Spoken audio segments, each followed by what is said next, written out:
고로 천상강 대임어 시인야신된 필선 고기심지하며 로 기근골하며 아 기체부하며 공 핍기신하여 행 불란 기소위 하나니 소위 동심 인성하여 공익 기소불능이니라. 그러므로 하늘이 장차 큰 임무를 이 사람에게 내리려 하실 적에는 반드시 먼저 그 의지를 괴롭게 하며 그 근골을 수고롭게 하며 그 몸을 굶주리게 하며 그 주위를 빈궁하게 하여 행함에 그 하려는 바를 분란시키니 이것은 마음을 분발시키고 성질을 참게 하여 그 능히 하지 못할 바를 증익해 주고자 함이니라. 맹자의 고자 장구 하편에서 읽어드렸습니다. 하늘은 한 사람에게 큰일을 맡기기 전에 여러 가지 테스트를 합니다. 몸과 마음을 괴롭히고 가난하게 만들어서 그 일을 못하도록 태클을 거는 일이지요. 그러나 이것은 그 사람의 뜻을 견고하게 하고 성질을 참게 하여 평소 같으면 해내지 못할 일을 해내게 만들려는 하늘의 깊은 뜻이라 합니다. 이러니 좀 더 견딜 수밖에 없습니다. 좀 더 해볼 수밖에 없습니다. 거리의 사람들 바람 따라 흐르면 서성이듯 혼자서 기다리고 날 부르는 기억에 흔들리는 땅콩이 사람들 사라졌네. 난 속에 퍼져서 울 것 같아서 한참 눈 감고 잊혀져가는 모든 것 당연한 건가요?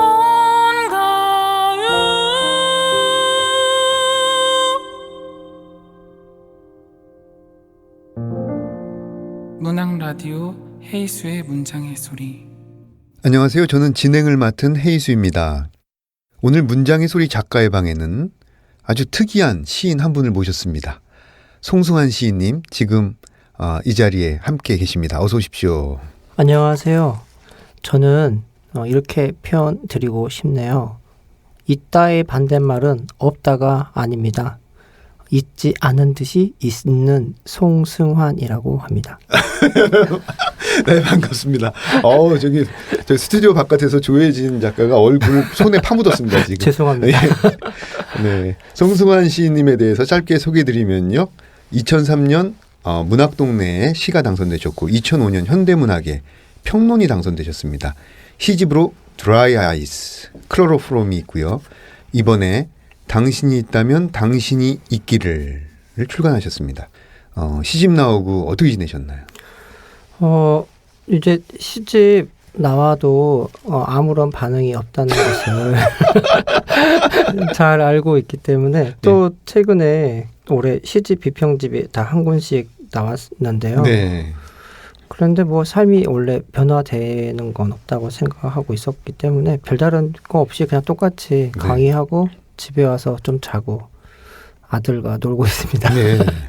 아니 저는 그 송승환 시인님 첫 시집 드라이 아이스였잖아요. 예. 두 번째는 클로로프롬. 예. 전 요번에 무슨 포름알데히드 이쪽으로 나올 줄 알았는데 당신이 있다면 당신이 있기를. 네, 저도 파격적이라고 생각합니다. 네. 굉장히 좋습니다. 그 평론집 제목은 치귀의 감각. 네, 이번에 나온 비평집 제목은 전체의 바깥입니다. 전체 바깥. 네. 네. 치귀의 감각에 이어서 전체의 바깥. 네, 저는 옆이거나 바깥이거나. 그 당신이 있다면 당신이 있기를. 이번 시집 구성이 굉장히 독특합니다. 여기 차례만 봐도 벌써 독특 이렇게 딱 써 있는데요. 시의 편수가 조금 일반 시집에 의해서 좀 적잖아요. 네, 예. 예. 15편으로 되어 있는데요. 네. 사실은 개별 편수로 하면 사실은 뭐 여느 시집보다 더 많은 편수에 해당이 되거든요. 네. 그리고 처음 의도했던 대로 딱 100페이지에 맞는 시가 구성됐어요. 예, 그래서 그 자체는 의도대로 다 구현이 됐다고 생각이 됩니다. 네. 시집 제목이 적을 뿐이지 사실은 그 시집 편수는 네, 거의 50편 넘다고 생각합니다. 그렇죠. 예. 예. 그다음에 뭐 소체토로도 또 많이 나눠져 있는 시들도 있고요. 예.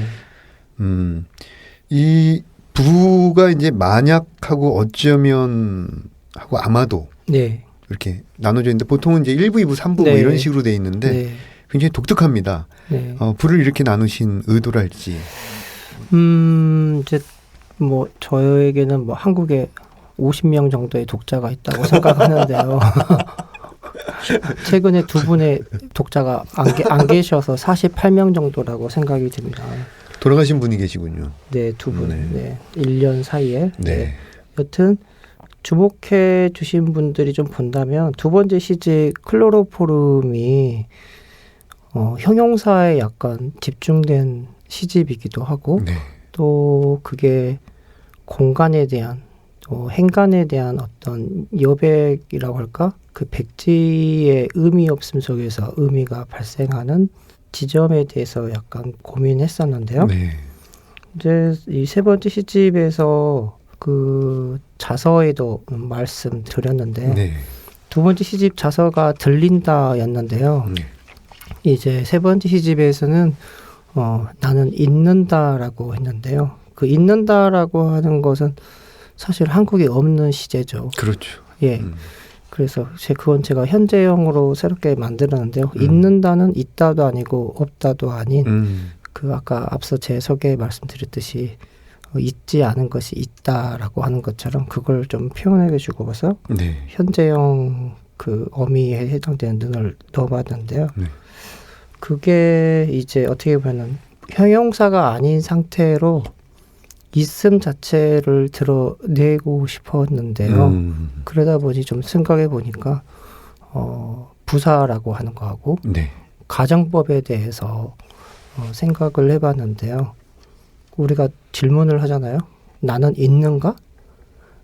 라고 하는 거 질문을 하면 확신할 수가 없는 것 같아요. 네. 예. 우리 모두가 있다고 사실은 생각하지만 우리 모두가 사실 있는 것인가? 라는 질문은 그 갑자기 어려운 질문 같아요. 그렇죠. 네. 환영일 수도 있다. 이런 느낌. 그러니까 그 낱말과 낱말 사이에 여백을 늘리면 늘릴수록 네. 여백에서 어떤 실제하면서도 실제하지 않는 듯한 그런 효과가 발생한다는 건 이제 두 번째 시집에서 깨달았는데요. 네. 특히 명사를 호명할 때 명사 중에서도 장소를 지시하는 명사를 일정한 간격의 여백을 통해서 말을 하면 지시성이 사라지거든요. 네. 예를 들면 여기 있는 것만 봐도 복도, 계단 하면은 지시성에 불과하잖아요. 네. 그런데 복도,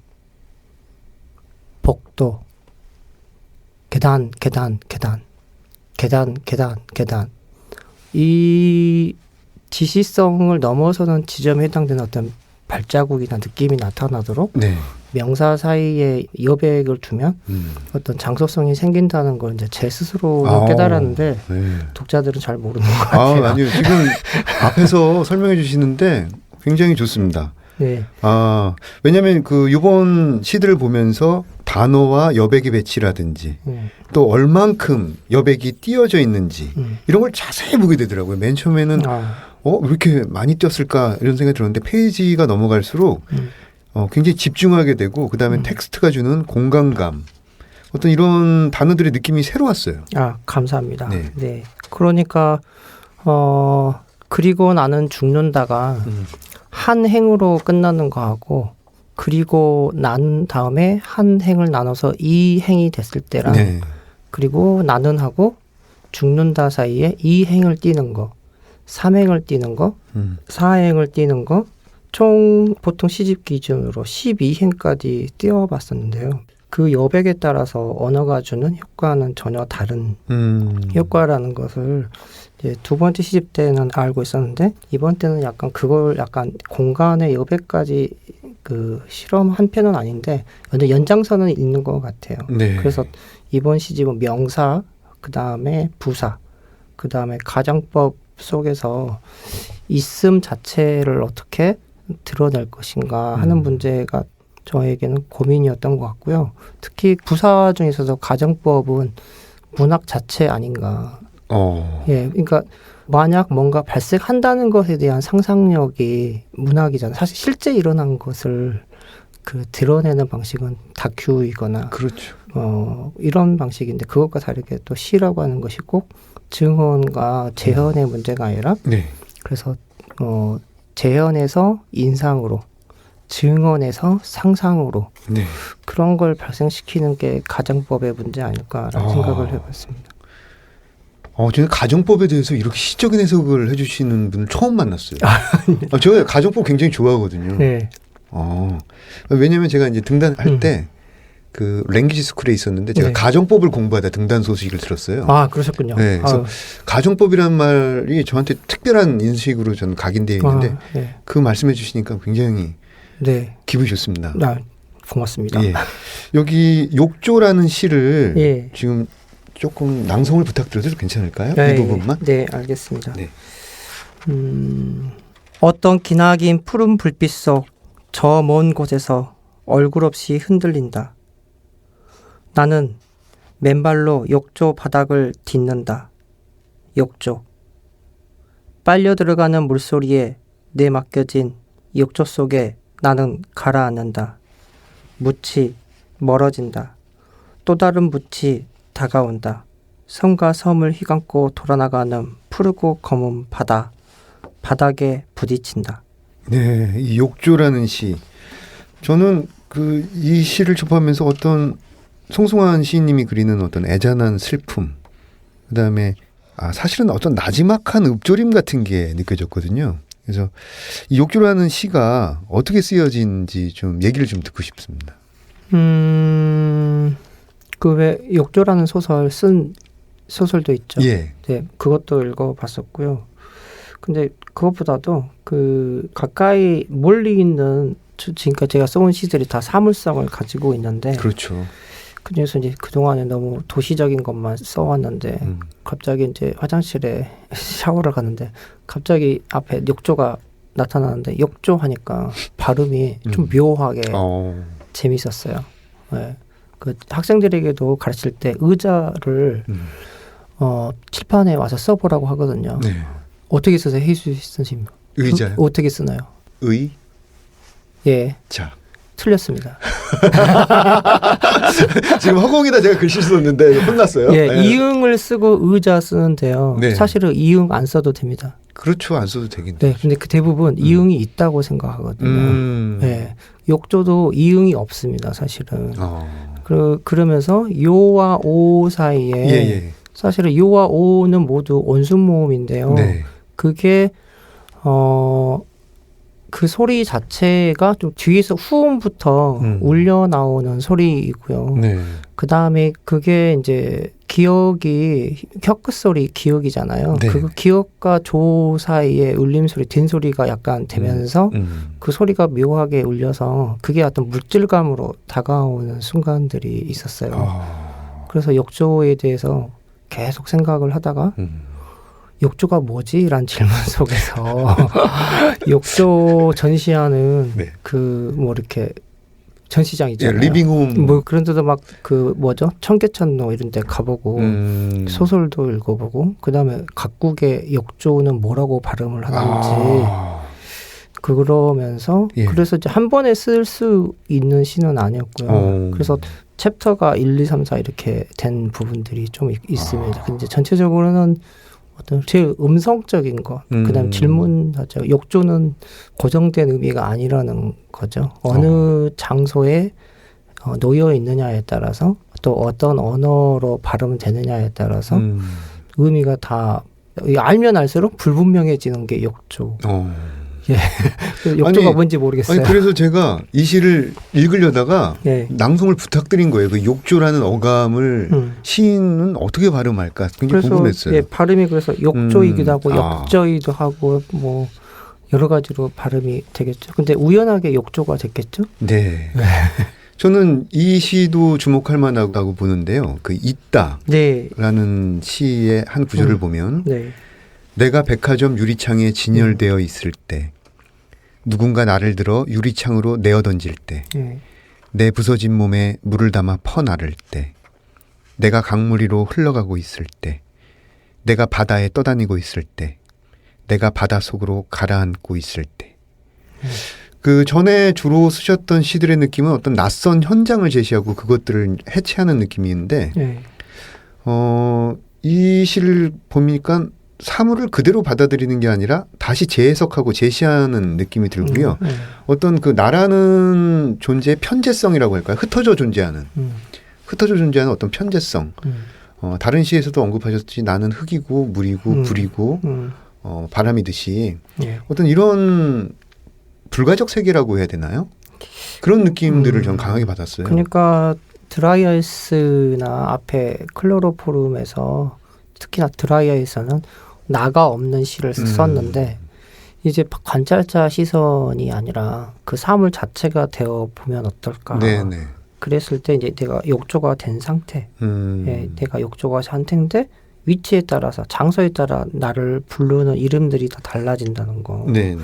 뭐 그런 걸 좀 해보려고 하지 않았다. 그래서 이따랑 욕조는 연작시라고도 말할 수가 있을 것 같아요. 그래서 예. 그 가라앉는다라는 그 이미지 심상이 네. 양쪽에 네, 배치되어 있습니다. 네, 송승환 시인님의 시들이 사용하는 단어, 분위기가 이번 시집에서는 그 이전 시집들, 지금 드라이 아이스도 말씀하시고 클로로폼도 말씀하셨는데 이전 시집과의 어떤 연속성을 확보하면서도 변별성을 획득하는 그런 부분들을 다른 부분들을 보여주려고 했던 것 같아요. 네. 그게 저에게도 자세히 보시면 시대상이 있습니다. 세월호가 있었고요. 네. 그 다음에 쿠르디 그 난민 아이가 네. 그리스 해변에 해변에서 엎드렸던 엎어져서 죽은. 것들이 네. 있었죠. 이제 그런 것들을 보면서 또 저도 이제 아들이 있는데 여러 가지 생각들이 들었어요. 그래서 이제 사물성도 들어있기도 하지만 네. 그게 있다가 다시 사실은 이다하고 같잖아요. 비동사. 프랑스어에서는 에트르 동사가 있는데 이다보다 선행하는 건 있다잖아요. 그렇죠. 근데 문제는 그 질문이 나는 어떻게 진실하게 있을 것인가 하는 문제와도 결부되어서 그게 사물에만 국한되지 않고 그게 이 사람의 삶까지 그 무의식적으로 이렇게 들어왔던 것 같아요. 그리고 뒤에 뭐 이야기하겠지만 검은돌 흰돌은 약간 분노가 있습니다. 그 세월호 그 즈음에 썼거든요. 네네. 그래서 아무 무력한 뭐 이런 것들도 있었고 예, 그렇습니다. 이 시집에서 예. 키워드를 꼽자면 요즘 이렇게 해시태그라고 하는 거 있지 않습니까? 그래서 키워드를 꼽자면 어떤 것들을 꼽을 수 있을까요? 있다라는 시하고 그 다음에 검은돌 흰돌, 네. 그 다음에 뭐 병풍, 책, 뭐 시무장 이 정도 있을 것 같아요. 네. 예. 그 시들의 이제 여백이 굉장히 많고 공간이 많고 그 다음에 풀어내기보다는 압축된 형태이기 때문에 이 써놓은 시들을 다시 해체해서 읽는 방식. 그러니까 윗문장과 아랫문장을 바꿔 읽어도 괜찮고 그 다음에 소챕터 1과 2의 순서를 바꿔 읽는다든지 어떤 이렇게 바꿔 읽거나 다르게 읽는 것에 대한 재미도 있는 것 같아요. 그러셨군요. 그건 네. 미처 생각하지 못했습니다. 전체적으로 제일 중요한 것 중에 하나는 또 음악이기도 하거든요. 그죠. 계단, 예. 복도. 예. 소리가 한 번에 호흡이 네. 그 리드미컬하게 나가는 것을 좀 고려하면서 한 장면이라고 했죠. 번호 붙인 것들이 이미지화되면서 네. 이미지가 서로 충돌하는 걸 좀 고려하면 이미지의 리듬이라고 할까요? 네. 네, 좀 그런 걸 생각했던 것 같습니다. 그 시집 제목이 당신이 있다면 당신이 있기를. 이 시무장에 나온 구절이죠. 네, 예. 제목은 어떻게 해서 이제 결정됐나요? 맨 마지막에. 네.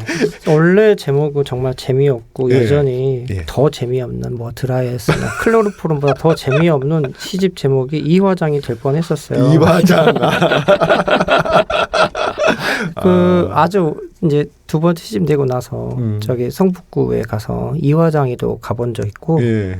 또 어쩌다 우연한 계기로 시무장도 가본 적이 있었는데 그냥 이화장 시무장 그게 뭐지? 뭐잘 모르겠지만 역사적인 공간이기인데 다녀오고 나서 어떤 부사에 대한 고민이 있었는데 이거 부사로만 해도 어떤 의미가 생성될 수 있지 않을까. 의미는 독자가 스스로 하고 어떤 리듬, 그 다음에 감정의 고양, 그 다음에 어떤 호흡 뭐 이런 것만으로도 뉘앙스로 전달하지 않을까라는 생각을 하면서 먼저 첫 번째 이화장을 썼어요.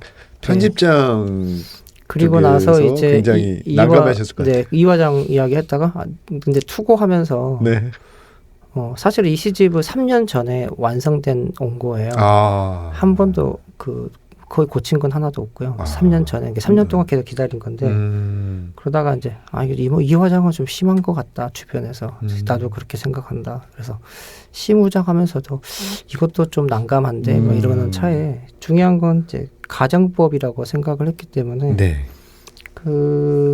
만약 어쩌면 아마도에 호응되는 가정법이면서 약간 이번에 친절해 주는 게 낫지 않을까라는 생각 좀 해서 그 다음 제목은 마침내 당신이 밝혀진다면이었었는데 그러다 보니까 다 마침내가 또 부사여가지고 그렇죠. 예, 그래서 오히려 있다와 관련된 그 첫 문장이 당신이 있다면 당신이 이끌 그 정도로 하는 게 좀 나은 거다. 저로서는 약간 파격이기도 하고 예. 또 조언해준 분이 또 좀 잘 포장해 준 거가 조언을 잘 받아들여서 이렇게 어떻게 됐습니다. 김민정 시인의 입김이 좀 들어간 건가요? 네, 김민정 시인이 선배가 고집이 있어서 절대 고칠 것 같진 않지만 그럼에도 불구하고 가정법으로 가정법으로 질문을 했습니다. 김민정 시인이 첫 번째 이거 말 듣자 타당하다고 생각해가지고 김민정 시인이 제안을 받아들이니까 김민정 시인이 깜짝 놀랐습니다.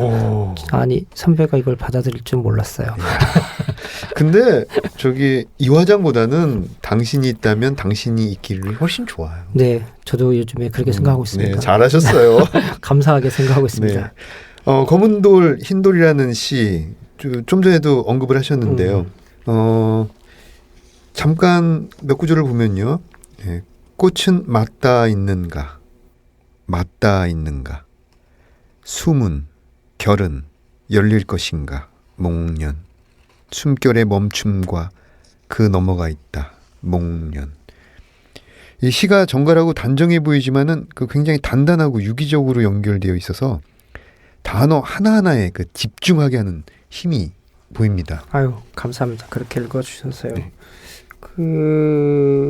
이게 아까 지나가듯 말하는 세월호 그 문제하고도 좀 관련 있기도 하고요. 또 목련 그때 목련이 또 피는 그런 그렇죠. 즈음이기도 하죠. 그렇죠.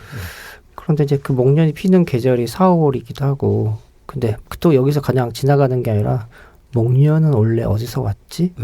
그런 질문, 욕조에 대한 질문처럼. 그럼요.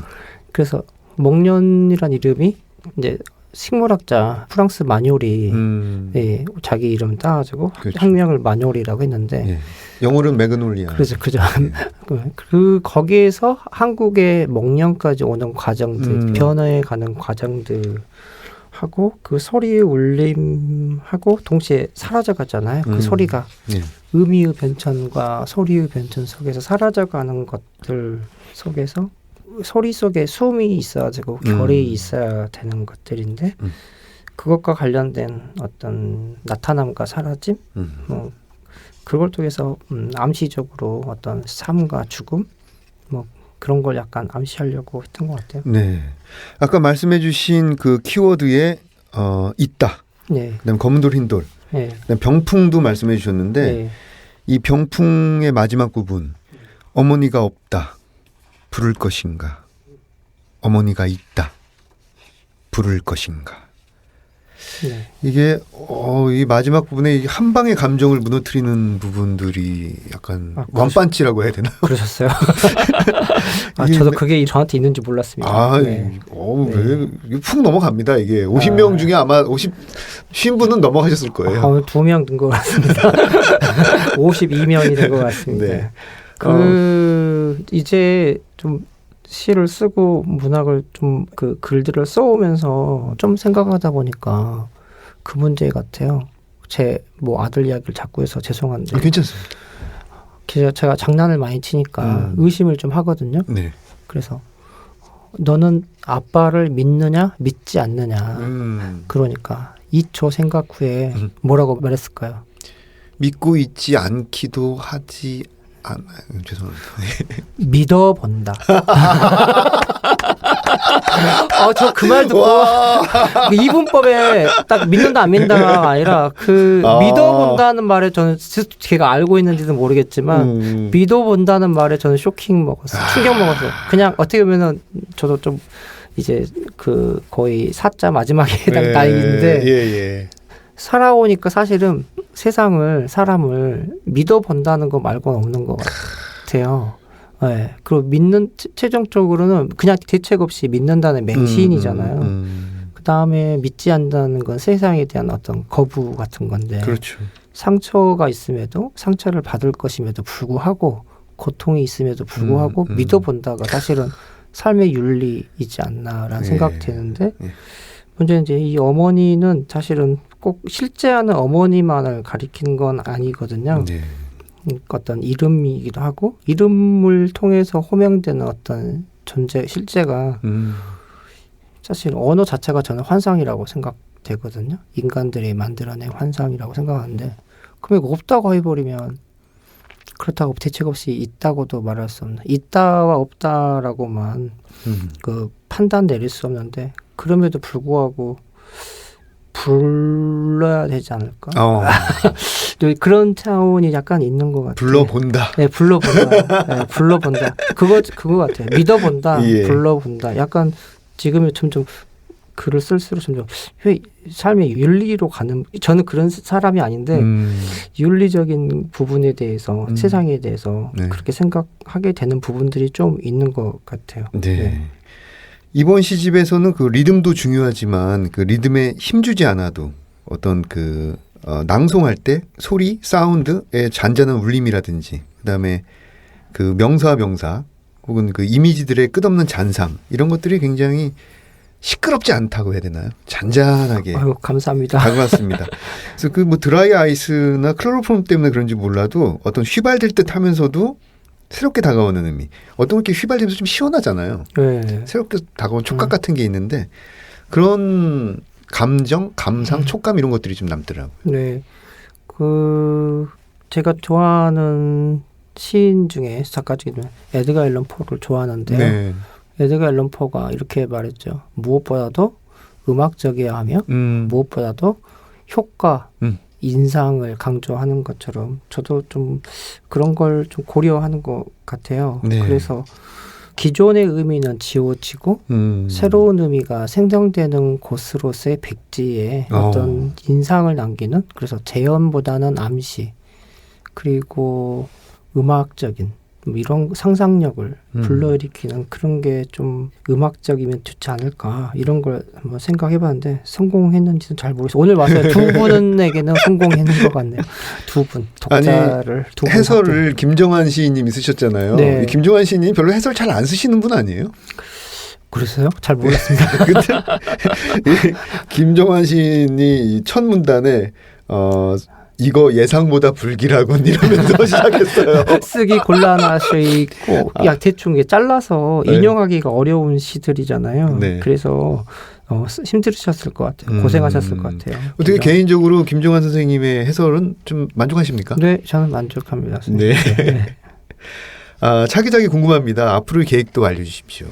앞으로 계획은 없습니다. 잘 모르고 있습니다. 나는 앞으로의 계획은 없는다. 안 없다. 그냥 잘 알지 못한다. 알지 못한다. 네, 밤은 스스로 무엇을 하는지 알지 못한다. 네. 믿어본다. 믿어본다. 그거밖에 없습니다. 미지를 향해서 한 걸음. 예. 좋습니다. 그럼 이쯤에서 다음 코너로 넘어가 보겠습니다. 이번 코너는 내가 가장 사랑하는 문장들. 어떤 문장들을 가져오셨을지 송승환 시인님의 목소리로 들어보겠습니다. 다른 것보다도 좀 수줍지만 네. 이화장만 읽어드리고 싶어요. 예, 이화장만. 이화장 송승환. 하지만 실은 어쩌면 그러나 조금 굉장히 가까스로 가끔 그러나 그래도 그렇다면 그래 하마터면 어쩌면 그리고 짐지 차라리 단검에 꼽아 거푸 따라서 더욱 도리어 그러나 그래도 그렇다면 슬그머니 문득 바라건대 불현듯이 시합으로 밤낮으로 온통 오직 끝까지 아무 겨우 모처럼 실것 아니 아예 한낱 참으로 철철이 켜켜이 통째로 툭하면 퍽 흡신 힘껏 갑자기 흠뻑 돌연 한꺼번에 하기야 그러하다면 오로지 이대로이로써 언급결에 물밀듯이 문득 여기에 십상 부디 아니나 다를까 바야흐로 보아하니 십살이 스스로 일시 더욱 그런데 의외로 막상 실제로 뜻밖의 다시 역시 기어이 그렇게 이제야 너무 더디게 천천히 그러므로 도무지 멋대로 마구 모조리 틀림없이 반드시 하지만 실은 어쩌면 그러나 조금 굉장히 가까스로. 네. 시집에 실려 있는 맨 서두를 장식한 시 이화장. 이 시인의 목소리를 직접 들으니까 이게 좀 약간 이런 표현을 써도 괜찮은지 모르겠는데 그 이모셔널 파괴력, 그 감정적 파괴력 같은 게 있어요. 이게 사실 저는 이제 눈으로만 봤는데 눈으로 보면은 이제 별 느낌이 없었어요. 근데 지금 사운드 소리로 구현된 걸 들으니까 굉장히 그 어떤 알 수 없는 파괴력 같은 게 있네요, 정말. 어떻게 보면 이 시집의 시작시킨 글 쓸 때는 몰랐는데요. 이 시 한 편이 이 시집 한 권을 어떻게 보면 만든 출발점 같아요. 그래요. 이화장을 쓰고 나서 네. 시무장을 쓰게 되는데 광화문 스타벅스에서 오늘은 어떻게든 시 마감을 해야 된다라는 생각 속에서 만년필에 잉크를 가득 채워가지고 네. 부사로만 된 시를 한번 써봐야겠다라고 해서 이걸 손으로 한 5시간 동안 이 한 편만 소리로 계속 중얼거리고 있었어요. 그래서 옆 테이블에 사람이 제발 저 중얼거리지 말시라고. 그래서 입에 읽을 때 한 번도 입에 걸리지 않도록 이 부사들 배치하면서 감정의 고저와 속도 완급 이런 걸 처음으로 스스로 써놓고 아니 이런 게 가능하구나라는 걸 제가 스스로 공부하게 된 뭐 이런 시였던 것 같아요. 네. 다른 독자들은 이게 도대체 뭐야라고 생각하시겠지만 저한테는 좀 부사를 공부하게 된 그 부사가 가지고 있는 인상과 리듬이 뭔지 알려주면서 또한 한편으로는 이화장에 대해서도 새롭게 생각할 수 있는. 네. 저는 아까 이 시집을 이제 3년 전에 원고가 완성되어 있었고 시집 출간을 한 3년 정도 기다리셨다는 말씀을 들었을 때 이 이화장의 맨 마지막 구절을 생각했어요. 이 구절이에요. 틀림없이 반드시 하지만 실은 어쩌면 그러나 조금 굉장히 가까스로. 겨우 나온 시집이죠. 겨우 가까스로. 한국에서 정말 나오기 힘든데. 이게 진짜 김민정 시인의 도움으로 인하여. 그러나 조금 굉장히 가까스로 겨우 나온 시집. 네, 겨우 나온 시집. 영시입니다. 서두를 장식한 시. 아유, 아닙니다. 네, 이번 코너는요. 사운드 앤 스토리 시간인데요. 저희 문장의 소리에서 작가님이 가져오신 소리들을 틀어드립니다. 오늘 저희를 위해서 송승환 시인님이 어떤 소리를 들고 오셨는지 함께 들어보겠습니다.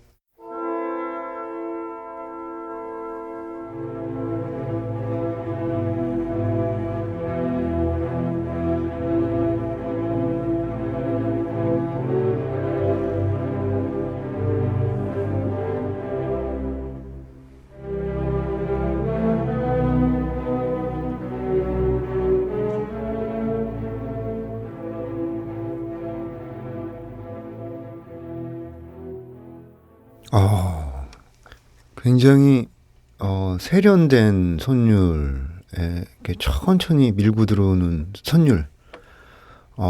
이 곡에 대해서 청취자분들께 소개를 좀 해주시죠. 뭐 제가 클래식을 잘 알지는 못하지만 TV가 집에 없어요. 네. 그래서 라디오 93.1이 거의 고정 채널인데 이제 그 시를 쓸 때 항상 고려하는 것 중에 하나가 그 리듬인데요. 네. 리듬을 고려하다가 어느 순간에 이제 베토벤 교향곡의 7번의 2악장을 듣는데 여기에 다 있다. 그게 그 짧은 한 15분, 10분짜리인데 그게 이제 귀로만 들으면 잘 모르는데 그게 오케스트라 편성에서 왼쪽이 바이올린인데요. 그게 고음이잖아요. 그렇죠. 오른쪽으로 갈수록 이제 저음으로 가는데 처음에 그게 고음에서 시작합니다. 바이올린입니다. 그게 빰빰빰빰빰빰빰빰빰 이게 있는데요. 이게 하나의 주제에 해당되는데 그 주제가 악기를 번갈아 가면서 점점 저음까지 확장되는 과정인데 예. 그게 자세히 보면 끝까지 끝날 때 A, BA 과정으로 간다는 것을 클래식에 대해서 잘 모르지만 그 과정들을 보면서 아다지오는 저런 식으로 가는구나. 그걸 시에 한번 어떻게 하면 적용할 수 있지? 이런 생각을 좀 하게 되었던 것 같아요. 지금 이 베토벤 7번 2악장을 송수환 시인님이 이렇게 설명을 해주시니까 굉장히 입체적으로 다가와요. 그리고 시집이 지향하는 바가 악보예요. 그래서 한 편의 시가 되기를 바라는 거죠. 전체가 한 편의 시죠. 그러니까 좋습니다. 일부 구성이 아니라 그냥 2악장, 7번의 2악장처럼 이렇게 반복되면서 변주되는 그러니까 세부도 반복되지만 큰 그 고딕이라고 하는 것도 약간 가정법 내에서는 반복되면서 변주되는 이런 걸 생각했던 것 같아요. 이 방송을 들으시는 분들은 베토벤 7번을 다시 한번 또 찾아서 들으실 것 같아요. 아유, 감사합니다. 예. 이제 정말 약속된 시간이 훨씬 넘어갔는데요. 송승환 시인님이 생각하시는 가장 소중한 세 가지를 말씀해 주신다면 뭐가 있을까요? 토요일 오후이고요. 그 다음에 토요일 오후에 가족이 밥 먹는 거. 그리고 책 보는 거예요. 실제로 그 송승환 시인님을 이제 아시는 분들한테 저는 전해 들었는데 방학 때도 이 송승환 시인은 거의 매일 도시락 싸가지고 공부하신다는 거 제가 알고 있거든요. 공부는 아니고요. 갈 데가 없어가지고. 매일매일 꼬박꼬박 정말 성실하게 공부하시고 본인을 굉장히 절차탕마하시는 분이라고 생각됩니다. 절차탕마는 아니고요. 갈 데가 없어서 도서관에 피신 아이로부터 아들이 이제 초등학교 3학년인데요. 피신 가는 차원에서 아이가 있으면 뭔가 할 수가 없어가지고 그렇죠. 끊임없이 질문을 하거든요. 네, 질문을 하지 말라고는 할 수도 없고. 또 그래서 또 새로운 시집과 또 평론집 출간하신 것 같아요. 오늘 청취자분들께 마지막 인사해 주시죠. 저의 부족한 언어들을 함께 들어주시고 무엇보다도 이렇게 말씀드리고 싶네요. 제가 여러분들을 만날 수 있었던 것은 언어의 빛과 함께 언어의 빛 안에서 언어의 빛을 통하여 여러분과 만나게 된 것 같아요. 앞으로 직접 만나는 것보다 항상 언어의 빛과 함께 여러분과 함께 만나고 싶습니다. 네. 끝까지 들어주셔서 감사합니다. 감사합니다. 송승환 시인님 보내드리고 저는 2부 책들의 방에서 뵙겠습니다. 네, 감사합니다.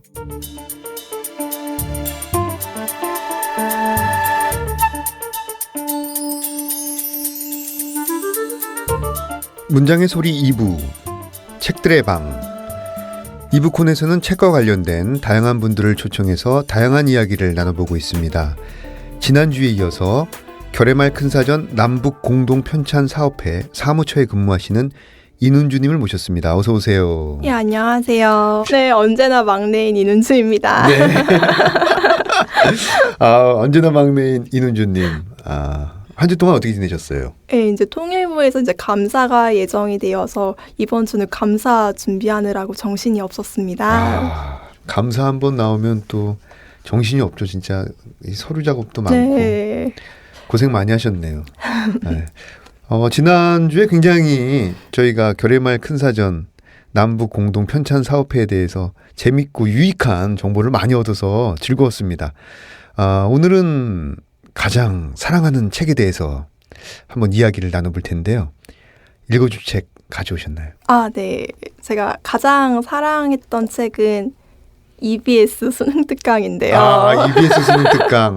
전에 그 강사를 하셨다고 그러셨죠? 국어 교사를 준비를 하면서 가장 많이 읽었던 책이기도 해요. 근데 사실 수험생들이 시험을 준비를 하면서 소설책을 읽는다는 게 좀 망설여져요. 이 시간에 공부를 해야 되나 하는 그런 죄책감 때문인데요. 그렇죠. 수능 특강은 나 공부하는 중이야 라는 게 합리화가 되면서 문학을 좀 향유할 수 있는 시간이었어요. 그렇죠. 그래서 제가 좋아했던 책으로 EBS 수능 특강을 가져오려고 했는데 시험을 이제 안 보겠다고 마음을 먹으면서 책들을 다 버렸더라고요. 그래가지고 대신 교재에 실렸던 시 한 편을 들고 왔습니다. 네, 교재는 버렸지만 끝끝내 잊히지 않는 어떤 시 한 편이 있군요. 라이덕 시인의 땅끝입니다. 네, 그럼 이은주님의 목소리로 낭독을 들어보겠습니다. 땅끝, 라이덕. 산 너머 고운 노을을 보려고 그네를 힘차게 차고 올라 발을 굴렀지. 노을은 끝내 어둠에게 잡아먹혔지. 나를 태우고 날아갔던 그네줄이 오랫동안 삐걱삐걱 떨고 있었어. 어릴 때는 나비를 쫓듯 아름다움에 취해 땅끝을 찾아갔지. 그건 아마도 끝이 아니었을지 몰라. 그러나 살면서 몇 번은 땅끝에 서게도 되지. 파도가 끊임없이 땅을 먹어 들어오는 막바지에서 이렇게 뒷걸음치면서 말이야. 살기 위해서는 이제 뒷걸음질만이 허락된 것이라고. 파도가 아가리를 쳐들고 달려드는 곳 찾아 나선 것도 아니었지만 끝내 발 디디며 서 있는 땅의 끝. 그런데 이상하기도 하지. 위태로움 속에 아름다움이 스며 있다는 것이, 땅끝은 늘 젖어 있다는 것이, 그걸 보려고 또 몇 번은 여기에 이르리라는 것이. 네, 라이덕 시인님의 땅끝, 이눈주님의 낭송으로 들어봤습니다. 읽어주신 부분에 대해서 조금 더 이야기를 듣고 싶어요. 사실 제가 이 시를 좋아하는 이유는 땅끝의 중의적인 의미가 좋았어요. 네. 그 시험에서는 뭐 땅끝의 의미를 정해진 답으로는 뭐 지명, 절망의 순간, 희망 이런 뜻이 합축된 단어라고 적혀는 있지만 네, 예문까지 기억하시는 게 있죠. 근데 저에게 그 땅끝은 그 상황에 따라서 의미가 달라지더라고요. 그렇죠. 그래서 그 시를 곱씹는 맛이 있다고 할까? 그러니까 임용고시 처음 떨어졌을 때는 그 땅끝이 그 고시생의 암담한 상황인 것 같더라고요. 그리고 사업회가 남부 공동회의가 진척되지 못할 때는 또 땅끝이 사전 편찬의 어려운 순간을 의미를 하는 것 같았고요. 그러나 그 시행에 위태로움 속에 아름다움이 스며 있다는 것. 그 구절을 딱 보면은 힘든 순간의 끝에 보람이 있구나. 앞으로 내가 전진해 나가야겠다. 이런 힘을 주는 시입니다. 지금 설명을 듣다 보니까 시 한 편을 또 고스란히 이해하게 됐네요. 그 결의말 큰 사전이 완성되는 것이 어떤 의미가 있다고 볼 수 있을까요? 사실 그 세종대왕이 한글을 창제한 이후로 남과 북은 서로 분단된 사전을 지니고 있어요. 네.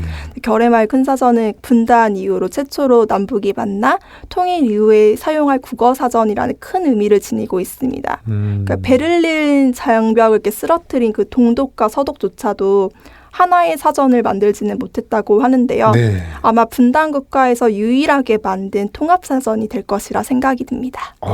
지금 마지막 설명 들으니까 등에서 소름이 쫙 끼치는 게 있어요. 그 분단 국가 베를린조차 하지 못한 그것을 우리나라에서 지금 해내는 거군요. 꼭 필요한 작업이라고 보여지고 반드시 완성돼야 될 작업이라고도 보여집니다. 근데 궁금한 게 그 사전이 완성되면은 그 볼륨이라고 할까요? 볼륨? 네네. 책 두께라든지 책의 크기라든지 어떤 분량 이게 네네. 어느 정도 될까요? 사전에 실릴 단어는 총 33만 개고요. 아마 이제 보통 느끼실 때 2368쪽짜리 큰 대서전이 한 3권 정도의 분량이다라고 생각을 하시면 될 것 같습니다. 그 이제 대학이나 이런 데서 만드는 한국어 대사전 이렇게 큰 거 있잖아요. 왜? 네, 맞아요. 베개만한 거. 하여튼 그거 한 3권 분량이 이 나오는 거죠? 네네. 저 꼭 갖고 싶네요. 저도. 가격은 아직 모르시겠죠? 아, 네. 일반 시민들이 사전을 직접 찾아보려면 어떤 방법이 있을까요? 안타깝게도 아직은 완성된 사진은 좀 기다리셔야 되고요. 네.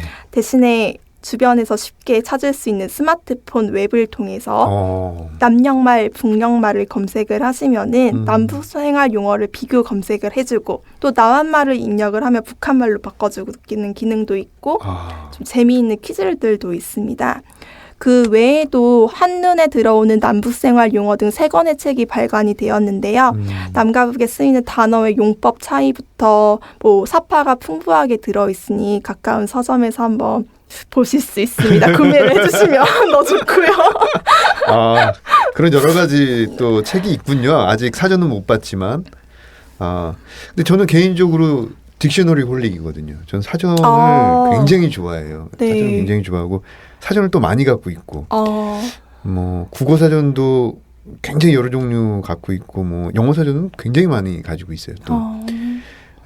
근데 이런 사전을 좋아하시는 분들은 지금 귀를 쫑긋 세우고 들으실 것 같아요.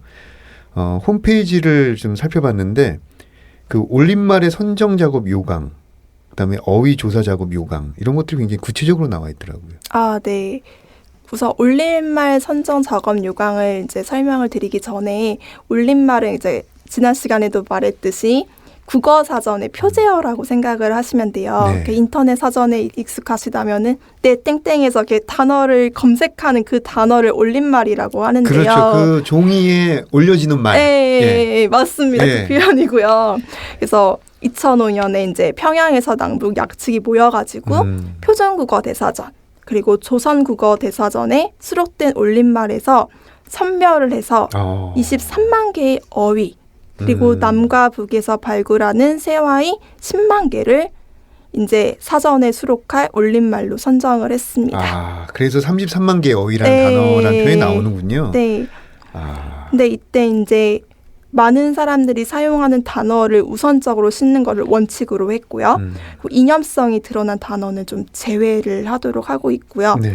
그리고 어휘 조사 작업은 지금까지 남과 북의 사전에 실리지 않는 어휘를 문헌 조사, 현장 조사를 통해서 사전에 또 싣는 것을 원칙으로 하고 있어요. 네. 특히 우리 결의 동식물 어휘들을 최대한 많이 담아내고 세밀화까지 함께 볼 수 있는 장점이 있습니다.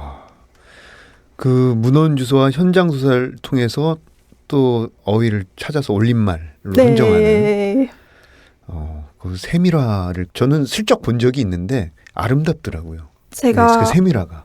계약직으로 있을 당시에도 사파를 담당을 했었어요. 그러시구나. 그래서 작가분들이 정말 자부심을 가지고 그림을 그리시는데 특히 곤충 같은 경우는 작가분들도 막 되게 싫어하세요.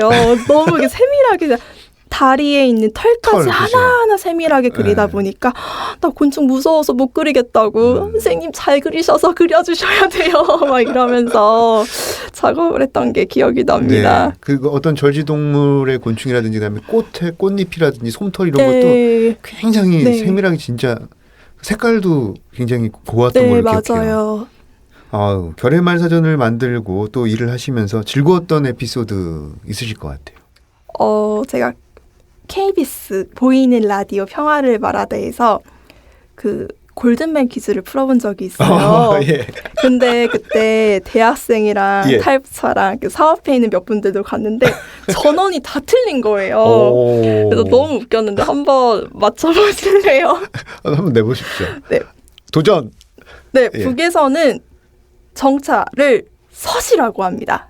서에다 시옷. 시옷. 네네. 그렇다면 주차를 뭐라고 할까요? 둠. 네, 정답입니다. 와, 제가 좀 실력이 이 정도입니다. 네.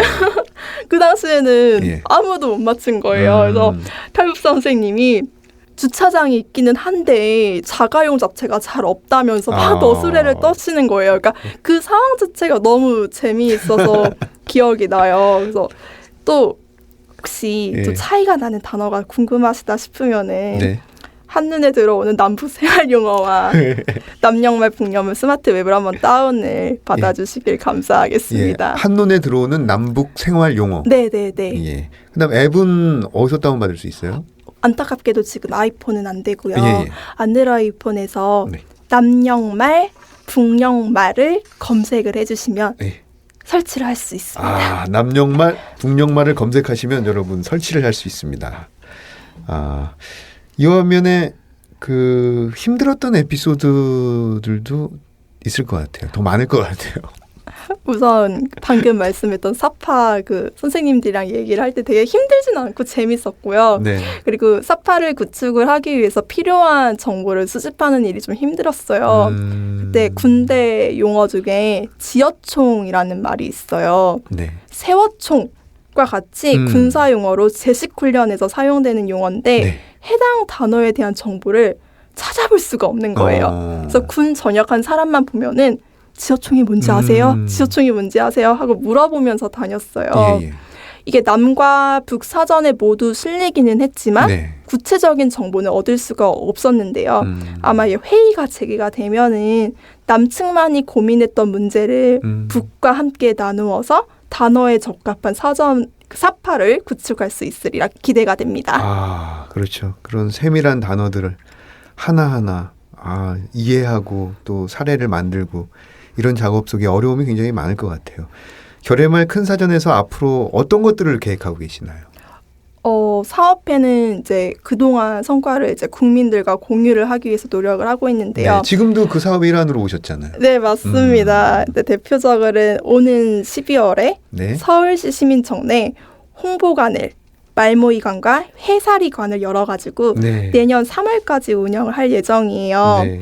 북한말을 하는 인공지능 로봇도 있고요. 오. 재미있는 시민체험 프로그램이 운영이 될 예정이오니 꼭 들려주시면 감사하겠습니다. 네. 11월에 서울시 시민청. 네네. 네네. 마지막으로 10월 한글날이었잖아요. 그래서 한글날 특집으로 MBC에서 결의말 모이 말의 눈물 1부 그리고 2부 말이 다시 보이다가 방영이 되었어요. 다시 보기를 통해서 좀 많은 관심과 시청을 부탁드립니다. 네. MBC에서 방영한 한글날 특집 다큐멘터리라고 네. 할 수 있겠죠. 네, 네. 지금 말씀 듣다 보니까 참 우리 말을 또 지키고 살리고 또 보존하고 발전시키려는 노력이 왠지 가슴에 와 닿아요. 지금 말씀을 듣다 보니까.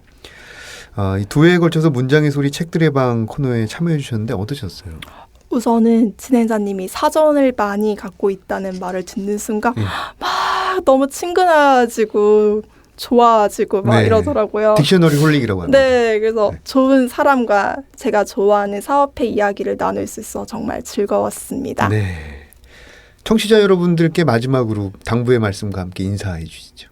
가을이 되면은 항상 좀 뭐라고 할까 형용할 수 없는 기분이 있어요. 왜냐하면은 11월 30일이 제가 임용고시를 봤던 날이에요.